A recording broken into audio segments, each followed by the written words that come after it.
तो आज हम बात करने वाले हैं योको योशिडा के मर्डर केस के बारे में। एंड ये केस अभी तक अनसॉल्व्ड है और इस मर्डर के पीछे कौन है या फिर योको योशिडा कैसे मरी ये किसी को भी नहीं मालूम है। सिंपली योको योशिडा एक मांगा आर्टिस्ट है जिन्होंने काफ़ी सारे मांगास लिखे हैं।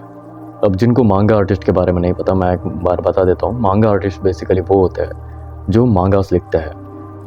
ऑब्वियसली एक ऐसा सवाल था, मतलब जो कॉमिक्स राइट करते हैं और उसके बाद उसका एनिमे एडाप्शन बनता है या जो भी कुछ बनता है, तो उनको हम मांगा आर्टिस्ट कहते हैं। तो योको योशिडा भी एक बहुत ही टैलेंटेड मांगा आर्टिस्ट थी क्या हो।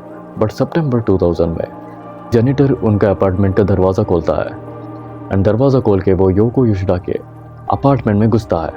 एंड जब वो योको योशिडा का बेडरूम का दरवाज़ा खोलता है, अब वहाँ पे एक बेड पे योशिडा के नेकेड बॉडी पड़ी हुई थी एंड बॉडी डिकम्पोज हो रही थी, यानी कि योशिडा को मरे हुए काफ़ी दिन हो गए थे। तो अब ये मर्डर हुआ कैसे और किसने ये मर्डर को किया, इसके बारे में हम जानने की कोशिश करेंगे इस वीडियो में। देखो, योशिडा को बचपन से ही मांगा का बहुत ही बड़ा शौक था, ठीक है। वो क्लासरूम में भी, यानी कि जब वो स्कूल में थी, सही ड्राइंग वगैरह बना रही थी, ड्राइंग वगैरह में काफ़ी इंटरेस्टेड थी। तो उसने स्कूल के तुरंत बाद अपने मांगा टैलेंट को वेस्ट नहीं जाने दिया एंड उसी में अपना फुल टाइम करियर बना लिया। जैसे जैसे उसका मांगा जो है पॉपुलर होते गए, वो तो उसने अच्छे खासे पैसे कमाने भी शुरू कर दिया था। जैसे वो अच्छे कमाने लगी, वो अपने गांव से टोक्यो शहर में शिफ्ट हो जाती है रहने पर एंड टोक्यो शहर में एक अपार्टमेंट रेंटेड ले लेती है एंड वहाँ पे अकेली रहने लगती है। तो अब उसका मांगा का बिजनेस जो है काफ़ी ग्रो हो रहा था, तो अकेले वर्क करने में उसको मुश्किल हो रही थी, जिसकी वजह से उसने टीम मेंबर्स को हायर कर लिया जो कि उसके डिज़ाइनिंग में बाकी मांगा के वर्क में उसको हेल्प करेंगे। एंड सब कुछ अच्छा जा रहा था। She was also very polite, very kind and she was also cute. But ये ज़्यादा दिन तक नहीं चलने वाला था।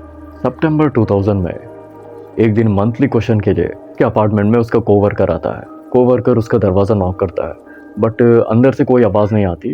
कोवर्कर को लगा कि योको कहीं बाहर गई होगी, बट काफ़ी दिन तक योको के घर से कोई आना जाना नहीं था। फिर से आ गया था योको के घर में एंड इस बार उसने फिर से दरवाज़ा नॉक किया, बट इस बार उसने कुछ अजीब सा नोटिस किया। योको के घर से काफ़ी अजीब सी स्मेल आ रही है, स्ट्रॉन्ग सी स्मेल आ रही है। तो उसने सोचा कि कोई चूहा या बिल्ली या कुछ अजीब सा जानवर मर गया होगा और योको घर में नहीं होगी, जिसकी वजह से वो स्मेल आ रही है। तो उसने जेनिटर को कांटेक्ट किया एंड जेनिटर को बोला कि एक बार तुम जाओ उसके अपार्टमेंट में एंड वहाँ पे जो भी मरा हुआ है, मतलब जो भी बिल्ली या चूहा मरा हुआ है, उसको क्लीन करके वहाँ से एक बार निकाल दो। तो जेनिटर बोलता है ठीक है, मैं जाके चेक करता हूँ।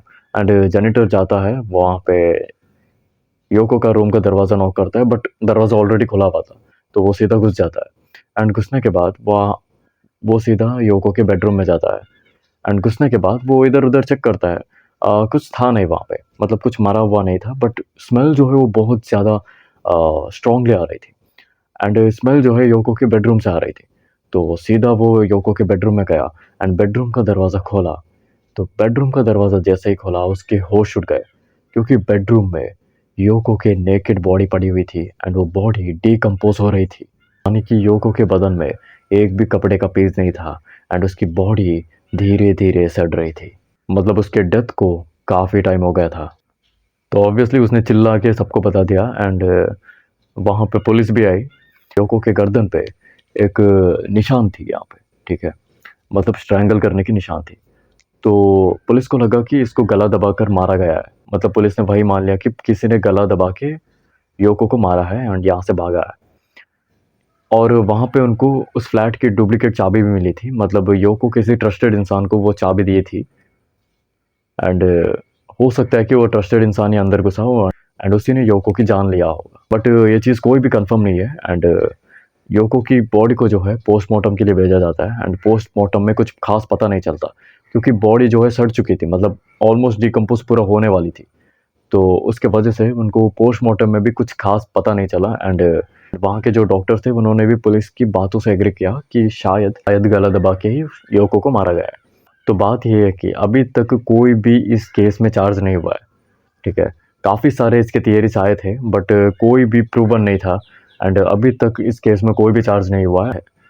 एंड 2000 से लेके अभी 2026 है, यानी कि 26 ईयर्स हो गए, अभी तक ये केस अनसॉल्व्ड है एंड किसी को नहीं पता योको की डेथ कैसे हुई एंड योको को किसने मारा एंड मर्डर के पीछे का मोटिव क्या था, या फिर ये मर्डर था या मर्डर नहीं था, ओल्ड हो चुकी होगी एंड आई डोंट थिंक कि आपको इसका कुछ हो सकता है, बट कुछ कह नहीं सकते, कुछ भी हो सकता है, ठीक है? ये इस दुनिया में कुछ भी हो सकता है, कुछ भी पॉसिबल है।